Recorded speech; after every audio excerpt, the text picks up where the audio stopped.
Hi friends, Right Careers welcomes you to another brand new video. This is S. Sudarshan, your career coach. Now before we get on to this week's topic, the customary thing, in case you have subscribed to my YouTube channel, thank you so much, and in case you haven't, do click on the subscription button and also the bell button for instant notifications on a parenting and career related video on a regular basis. Now moving on to this week's topic. Now India as a country has different seasons, right? We have summer season, we have winter season, autumn, spring, so on and so forth. But in addition to these seasons, we also have two more seasons according to me. One is definitely the admission season, where the students move from one grade to another, or move from higher secondary to college, school to college education, so on and so forth. That's one season. And then there's one more season which we are currently in, and that's called as exam season. Yes, the board exams or the final exams or the annual exams is slated to start for most of the students any time from now. In fact, I know for some of the students, the exams have already started. So this time of the year, we have examinations, the final examinations. Now, during examinations, we find most of the students, getting into some kind of stress. Now, exam stress or exam fear or exam phobia is very common thing to anybody across all ages. Now it's not only about exam fear, it's also about it's a fear basically about performing on a stage. Now exam is a stage. Now I still vividly remember the great maestro Sachin Tendulkar once said, after his 100 test matches, he said, whenever I go to bat, for India in any match, I still have butterflies running in my stomach. Now, even after achieving so much, even after playing for 100 test matches for India, he still has that butterflies for the first few minutes. And if Sachin Tendulkar has that, I'm sure most of us.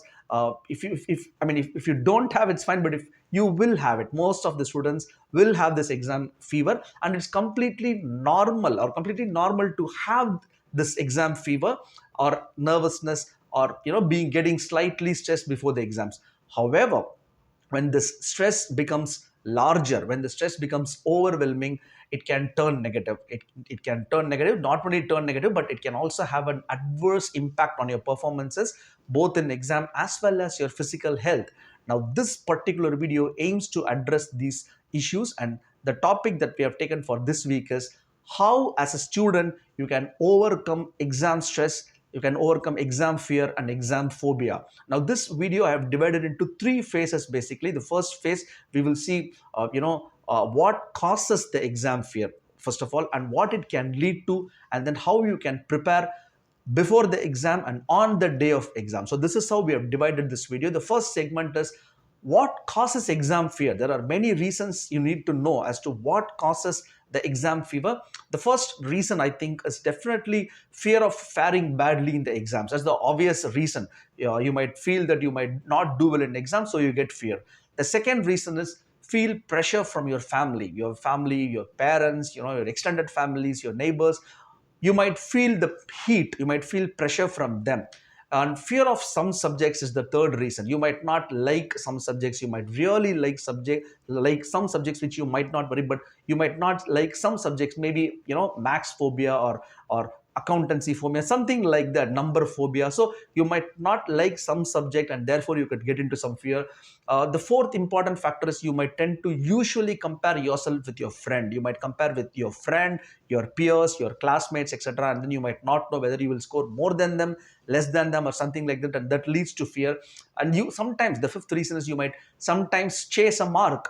You might have got lot of advices from many people that you have to take 490 out of 500, you have to take 480 out of 500 to get into admission. So you constantly have that 490, 480 out of 500 in your mind, and you chase that mark, you get into some kind of fear. And obviously the last reason that I can think of is you might not fully be prepared for the exams also. These things also happen, that you might not be fully prepared. So these are some of the reasons as to why generally students tend to get exam fear or exam phobia or exam anxiety, something like that. Now what this fear can lead to is something which you need to know. We saw how the fear, for what reasons, but what impact or what effect that this fever can have is something which you need to know. The first thing that I can think of is difficulty in sleeping. You might end up not sleeping properly at times, not at times, most of the times. You might get headaches, you might get stomach aches, loss of appetite, you might not eat properly, you might become nervous, your anxiety level will take a huge hit, you will become anxious, you might get into depression also. I know many students get into depression. You might get angry, you might become irritated for small things. When you see your family members, your parents, your grandparents, your siblings, you might get angry. Not only that, even when a tumbler falls from the shelf, that noise irritation will make you angry. These things happen. You might bite your nail. Quite often I see students biting the nail before the exams. You might also grind your teeth, and your mood swings. So these are some of the effects of what exam stress or exam fear can lead to. Now let us see how do we overcome these things. So some tips for overcoming these fear or phobia in three parts. That is, first is getting ready before the examination, and then during the examination. So in these parts we will see how you can overcome the fear. The before the examinations, much before the examinations. Now you need to first understand as a student that it's never ever late to set up good habits. Now you might still have only 10 days to go for the exam, 1 week to go for the exam when you watch this video, or even 2 months to go for this exam. Whenever you watch this, you need to understand that it's never ever late to set up good habits. So start setting up good habits. What are those? We will see. The first habit that you have to develop is you have to find a quiet place. Now you cannot study in a place that is crowded, that has got places that's crowded with people, that's crowded with various distractions. Now not only crowded, but distractions is the key word here. Now today's students have a lot of distractions. Unlike the past, when we studied, we never had any kind of distraction or very minimal distraction. But cut down to today, you have a lot of distractions.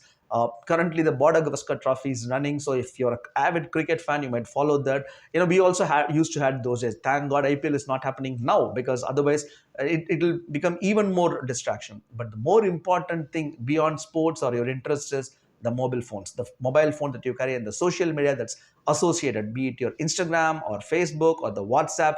Now these things are heavily distractive in nature. That's something which you got to definitely avoid till the exams. Now more importantly, once you do this, you got to mix your subjects. Now quite often we procrastinate, we only study subject that we are very comfortable with. We tend to postpone the subjects which we aren't comfortable, and procrastinate and keep it for the future. Now that's wrong. Now you got to mix your subjects. And again, the other way also happens. Because of pressure, you might only study the subject which you are finding it very difficult, and leaving the easier subjects to last. That also should be avoided. So you got to mix and match nicely. You got to study all the subjects properly, and treat every subject alike, so that on one hand your revision is done for the subjects that you're strong with, and on other hand you also take care of the subjects that you aren't strong with. So that's the second tip. The next tip, maybe, once you identify the proper place to study, you got to set up that space. It's very important that you set up the study place. Make sure the things that you keep near your study area aren't too much of, doesn't clutter. It should not be cluttered with too much of things that you might need. So keep minimalistic place around your study area. That's something which you have to do. You can also speak to the teacher much before the exams. You can speak to the teacher as to if you're unsure about certain things, if you're unsure about the test, you can definitely speak to the teacher. And then you also got to take short breaks regularly. Now when you take a short break during the study time, you do it productively. You can either watch a small video clip, you can walk around, you can roam around, play with your pets if you have pets, or uh, have a good food also during that time. So that's something which you can do before the exams. Now the next set of tips that I thought I should share is while studying. It's very, now that you have set up the study area, keep everything uncluttered with less distractions on mobile phone and things like that. We got to move how you can improve your study. How you can improve yourself while studying. The first thing is, before we come to the academics part, the eating part is very very important. You've got to stick to your eating and sleeping time. It's just because of exams you don't need to wake up till 12 or wake up at 3:30 and study. No, have a proper and usual sleep pattern. There's nothing that's going to happen if you're going to study in 2 hours for which you have not studied for the entire year, right? So you keep that sleep space and eating space as to how you used to do before. Get a very good night's sleep. You got to sleep. This recharges your body and also your brain and all muscles. The third tip is pretty important. You got to give yourself a reward. It's very important that you reward yourself. If your parent is not rewarding, don't worry, you reward yourself. Buy chocolates, ask your parents to buy some small chocolates and keep it. If you achieve a goal, set up a goal. If you achieve that goal, take the chocolate. Or take a walk, even running really helps. That running could be a reward. It really helps you, motivates you, it really recharges and refreshes you. So the point is, give yourself a good reward. And the fourth important tip is, your friendship can wait. Your friends are not going to go anywhere. They're going to be here at the same city. If not, gone are those days when after your 12th standard or 10th standard, your friends might go somewhere and you might not even be connected. But today, with the advent of WhatsApps and Instagram, your friends are going to be here. They're not going to go anywhere. 1 month, your friends can wait. After a month, your friends will be back. So friendships can wait. And more importantly, you got to avoid junk food. Now, never ever eat junk food normally also, but also especially during the exams. Eat a balanced food, eat staple food that has a lot of cereals, fruits, vegetables, nuts, etc. So these are some of the tips that you got to follow while studying, and then plan the study. Now, moving on, some tips on the exam day. It's very important that you also, need to know how you have to prepare yourself on the big day of your life. That's the exam day. uh, Before the exam day, I mean the day before the exam starts, you got to keep all your stationaries impact. Now, never search for your pencils or pen or scale or your geometry, whatever it is, on the morning of the examination. So keep everything a day before well packed and well set. Eat a very, very light breakfast on the morning. Don't be too heavy. Don't be, very less sumptuous. Eat a sumptuous but yet light breakfast. Go to washrooms before the start of the exam. It's important that you go to the washroom much before the start of the exam, so that your distraction level doesn't go anywhere. And then, more importantly, you got to do a very, very light breathing before the question paper is given. Take some inhale and exhale, close your eyes, do it for 5 times. This will really help you. This will calm down. This will definitely have a good impact on you. So do a small breathe in, breathe out, closing your eyes. Now, once the question paper is given, read the question paper fully. Spend 5 minutes on question paper. It doesn't matter. Read the question paper fully and then mark the important things in the question paper with different colors. If you have, if it's an easy question, mark with a different color. If it's a difficult question, mark with a different question. Now, once you mark, when you start writing, focus on the easy questions and long answers first, because you will be in some intensity and you can definitely write it across in a very nice way. With regards to the easy questions, focus on the not so easy questions at the last, so that you find enough time to think and write. And I mean, for all these things, you need to do a better time allocation, which you do instantly. uh, you also need to include, maybe the heading and subheading properly with good color codes, because the external invigilator might find it easy, them to navigate your answer sheets. Now, before submitting your answer sheets, reread everything once again, revise the answers that you wrote, and then submit to the invigilator or whoever it is. Now, with these set of new perspectives, and I'm not told anything fresh or new, but I'm just getting back to what you got to do. These have been told by many people, but it's my duty to tell you as to what you need to do as a career counselor, so that if you follow these things, you can really come out of that fear or anxiety. You can overcome some kind of stress that you will feel before and during the exams, and do well in your careers.